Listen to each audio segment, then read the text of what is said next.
একাদশী রয়েছে কোনো একটা জায়গায় রেখে দেবো যে কত একটা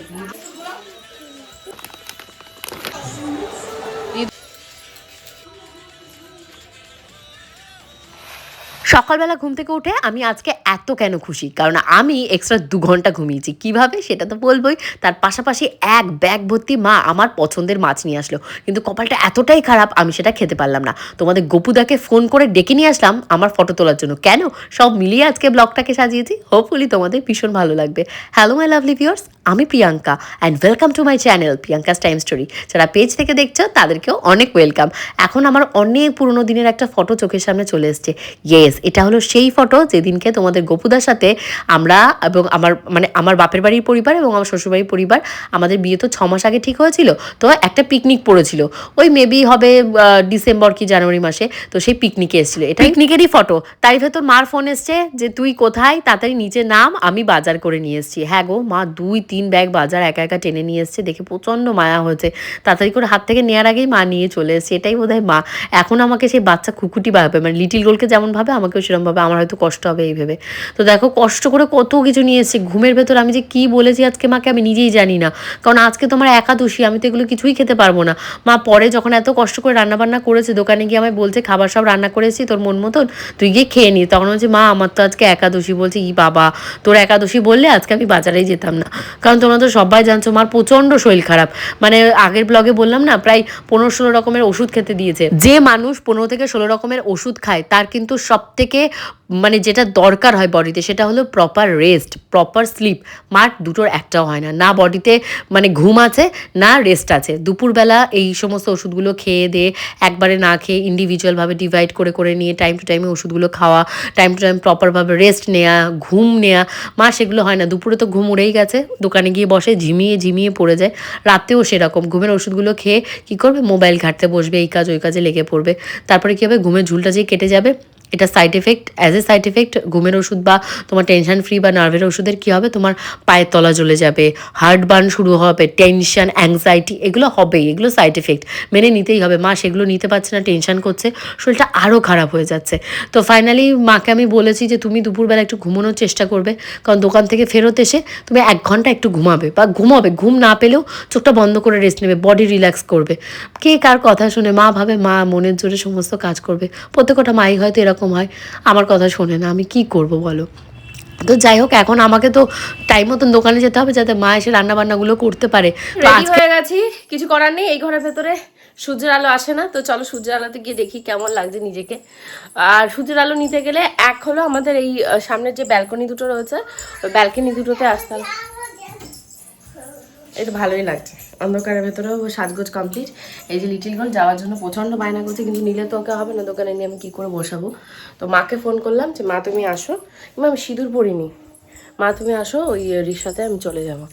আরেকটা যেটা সেটা হলো আজকে যেহেতু একাদশী, আমাকে পুরো নিরামিষ বোঝে, আজকে পুরো ফলাহার করতে হবে। যে তুই দিদির কাছে থাক, দিদু তোকে সাজিয়ে গুছিয়ে সোনার দোকানে নিয়ে যাবে। আমি যে সোনার দোকানের কাছে আমার সাথে যাবে, দিদুকে দেখে বলে কি ঠিক আছে আমি পরে যাবো, এখন দিদির সাথে অসভ্যতা হবে। দিদুকে বললো মোবাইলটা দাও, ব্যাস দিয়ে অসুবিধা হয়ে যাবে।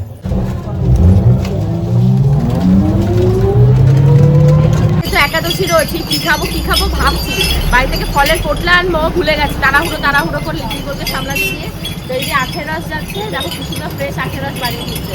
একটু মিষ্টি দেখে দামগুলো দিও, আজকে একাদশী করে একটু মিষ্টি দরকার এনার্জির জন্য। মানে কথা বলতে গেলে আমার ভীষণ কষ্ট হচ্ছে, মানে খিদে পাচ্ছে খালি। সকালে দুটো খেজুর আর মনে হয় 1 গ্লাস মতন জল খেয়েছি, আর কিছু খাইনি। তোমাদের গোপুদার আর অপেক্ষা করিনি, সুকান্তকে দিয়ে আমি ফটো তুলিয়ে নিয়েছি। আর ভুল করে না, এই যে দেখতে পাচ্ছ আখের রস, ওর ভেতরে বিট লবণ দিয়ে দিতে বলেছি, কি আর করবো বলো। তারপর তোমাদের গোপুদা ছিল, ওনাকে বললাম যে তুমি যদি একাদশী করো তো করবে, আর নাহলে ফ্রিজে খাবার রেডি করা আছে সেটা গরম করে। একাদশী করবে না আমি জানি, আমি বাড়িতে না থাকলে ওনার দ্বারা একাদশী সম্ভব নয়, ফল মল কেউ কেটে দেবে না, কি করে করবে। তাই আমি ভাত মাংস রেখে এসেছি, তাই বলছি যে করলে সেরকম ভাবে একাদশী করবে, আর নাহলে ভাত মাংস খেয়ে নেবে, এখানে ওখানে গিয়ে মিষ্টি খেয়ে বেড়াবে না। আমি আজকে যে ড্রেসটা পরেছি আমার তো রুচিতে মনে হচ্ছে এর থেকে ভদ্র ড্রেস আর কিছু হয় না। তোমাদের তোমাদের যদি এত সুন্দর ভদ্র ড্রেস পছন্দ হয়ে থাকে অবশ্যই কিন্তু আমার কমিউনিটি পোস্টে ফটোর সাথে আমি লিঙ্কটাকে প্রোভাইড করে দিচ্ছি, তোমাদের যার যার পছন্দ লিঙ্কের থ্রুতে তোমরা পারচেস করে নিতে পারবে ভীষণই অ্যাফোর্ডেবল প্রাইসে। এত কমফোর্টেবল ড্রেসটা আমি তো সারাটা দিন পরেছিলাম, এত ভালো সামারের জন্য সব থেকে বেস্ট। মানে যারা ওয়ার্কিং রয়েছো, কলেজ গোয়িং রয়েছো বা যার যে কোনো ভ্যাকেশন অকেশনে এই ড্রেস পরতে পারবে। তো লিটিল গোল্ড ফাইনালি এসছে, আমি কিছু গ্রসারি আইটেম নিয়েছিলাম, পারিয়েছি। তো মাকে বলছি সেই সুযোগে মা একটু লাইভ করো, কারণ মার পেজে মা অনেক দিন হয়ে গেছে, বহুদিন হয়ে গেছে লাইভ করে না। আর তার আগে আমি যে দোকান থেকে কি মাল কিনেছি গ্রসারি, চলো তোমাদেরকে দেখাই। এখানে কিছু নেসেসারি জিনিস নিয়েছি যেগুলো না নিলেই নয়। কর্নফ্লেক্সটা মায়ের জন্য, মা আর বাবা মিলে খাবে। আর এর সাথে আমি নিয়েছি কিছু ম্যাগি, তারপর ফ্রেঞ্চ ফ্রাইস। এই ফ্রেঞ্চ ফ্রাইসটা বাবা যেহেতু নিরামিষ খায় বাবার জন্য খুবই ভালো। তার সাথে ভেজ নাগেটসও ছিল, চিজ কর্ন আর লটো জগপাই, যেটা লিটিল গোল্ড খায়। এটা লটো নয়, এটা হলো ডার্ক ফ্যান্টাসি মানে চকোপাই রয়েছে। আর একটা ভার্জিন কোকোনাট অয়েল নিয়েছি লিটিল গোল্ডের গায়ে মাখানোর জন্য, প্রাণের cake biscuit, dry cake, little গোল্ডের ডাইপার, ন্যাপি, আর হলো কি আমার দুটো মেডিসিন, একটা হলো ভিটামিন ডি আর একটা হলো আয়রনের, এই দুটোই নিয়েছি। আমি যেটা জানি প্রত্যেক কটা মেয়েদেরই 30 হয়ে গেলেই ক্যালসিয়ামের ওষুধ মাস্ট এভরিডে খাবার পরে একটা করে, দুপুরবেলা হোক কি সকালবেলা হোক, মানে ক্যালসিয়াম ওষুধ খেতেই হবে। তার পাশাপাশি তোমার যদি আয়রন ডেফিসিয়েন্সি থাকে তুমি আয়রনের ট্যাবলেট নিতে পারো, যেমন আমি ওরফেফার এক্সটি টোটাল খাই। অনেকের আয়রন খেলে কনস্টিপেশন হয়, বাট এই ওষুধটা খেলে কনস্টিপেশন হবে না, তার ভেতরে এমনই মানে প্রপার্টিসগুলো রয়েছে। আর তার পাশাপাশি ফলিক অ্যাসিড নিতেই পারো। ফুটো দেখতে পাচ্ছি, লাইট জ্বালিয়ে দাও, তার জন্য বুঝতে পারছি না কি হচ্ছে তোমার বেসিনে, কি সমস্যা বলো এবার, ঠিক আছে? বেসনটা এমন হয়ে গেছে, কেমন হয়ে গেছে, কি হচ্ছে বেসিনটা? টাকা এই কলটা ফুটো লাগবে। ও বলছে বেসিনটা ফুটো হয়ে গেছে। ও মানে অন্ধকারে ওইভাবে দেখতে পাইনি, তাই বেসিনটা একটু অন্যরকম হয়ে গেছে। আগে দেখতে পাইনি, খেয়াল করতে পারিনি। অ্যাজ ইউজুয়াল আমি জানতেও পাইনি যে তোমাদের গোপুদা আমার সাথে একাদশী করেছে, কিছু খাই দেয়নি। মেবি আমার যতদূর ধারণা উনি আমাকে জানালো না, উনি মিষ্টি খেয়েই হয়তো একাদশীটা করেছে। যাই হোক, করেছে তো এটাই অনেক আমার জন্য। তো মা অনেক খাবার দাবার পাঠিয়ে দিয়েছে, মা ভেবেছে গোপাল এসে রাতে খাবে, আমাকে হয়তো আবার রান্নাবান্না যদি করতে হয়। ওই যে ফাতাসি মাছ রান্না করেছে, ট্যাংরা মাছ জেঠি আজকে কেটেছে, আর যে কী বকটা করেছে যদি তোমাদেরকে শোনাতে পারতাম, মানে স্বাভাবিক ব্যাপার। মা অনেক ফাতাসি ট্যাংরা নিয়েছে, যেটি প্রায় 30 মিনিট ধরে মাছগুলোকে কেটেছে আর বক করছে, এত মাছ কেউ আনে, আমার 5 বাড়ি কাজ করতে হয়, তোমার মা কিছু বোঝে না। তা মার জেঠির আন্ডারস্ট্যান্ডিং রয়েছে, যেটি সমস্ত কেটেছে, ধুয়ে টুয়ে রেখে গেছে। আর লাউটাও কেটে দিয়ে শোল মাছটা রান্না করেছে, শোল মাছটাও পাঠিয়ে দিয়েছে, আর ভাত দিয়ে দিয়েছে 1 বাটি। তো আমি তো কনফিউজড হয়ে যাচ্ছি, কালকে আমার স্যাটারডে রয়েছে, এই মাছগুলো আমি কী করে বাসি করব, কারণ আমার অন্য একটা প্রোগ্রাম রয়েছে। কী প্রোগ্রাম তারাও তোমাদেরকে বলছি। তার আগে ওই যে জামা কাপড় যেগুলো আমার ওখানে ছিল, বাসি টাসি ছিল, সেই সমস্ত জামা কাপড়, কিছু কাঁচার জামা কাপড় ওখান থেকে নিয়ে এসেছি।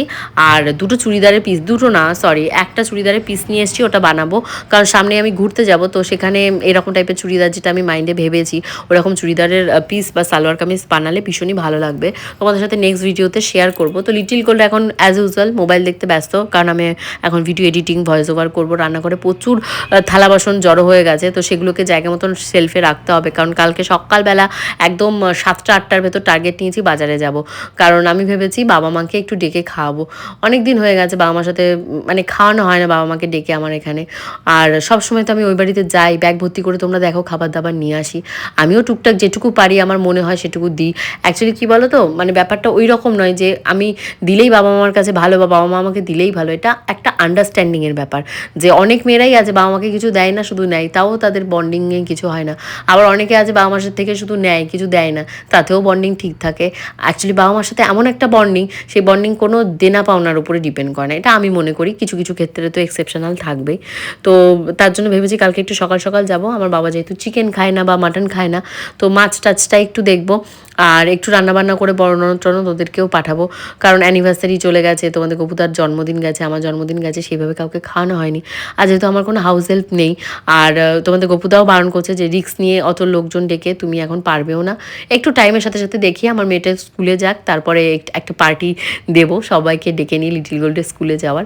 তো দেখা যাক, কালকে তোমরা একটু আমাকে কমেন্ট সেকশনে কমেন্ট করো তো কী মাছ খাওয়ালে বাবা মাকে ভালো হবে।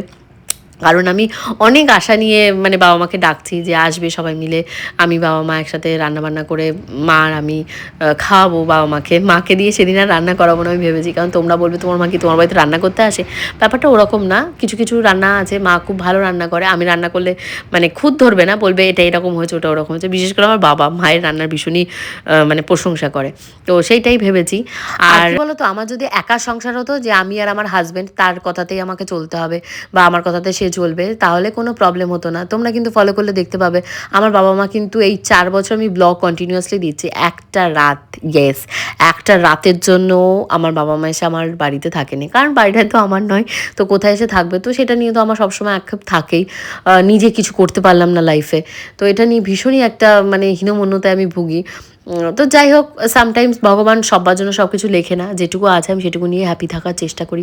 আর তোমাদের সবার আশীর্বাদ এত ভালোবাসা পাই, তো আমি ভাবি না হলোই বা আমার একটা পার্সোনাল বাড়ি, হলোই না শ্বশুরের বাড়ি বা বাপের বাড়ি, ঠিক আছে সবার কপালে তো সেটুকুও থাকে না, আমার কপালে তো যাই হোক আমি ব্লেসড, আমার সেইটুকুও আছে যে বলতে গেলে শ্বশুরমশাইও বাড়ি রেখে গেছে, আমার বাপ মায়েরও বাড়ি আছে। সাহস করে জানো তো, তার জন্য কোনোদিন বাবা মাকে বলাও হয়নি যে এসে আমার এখানে মানে 2 দিন থাকো।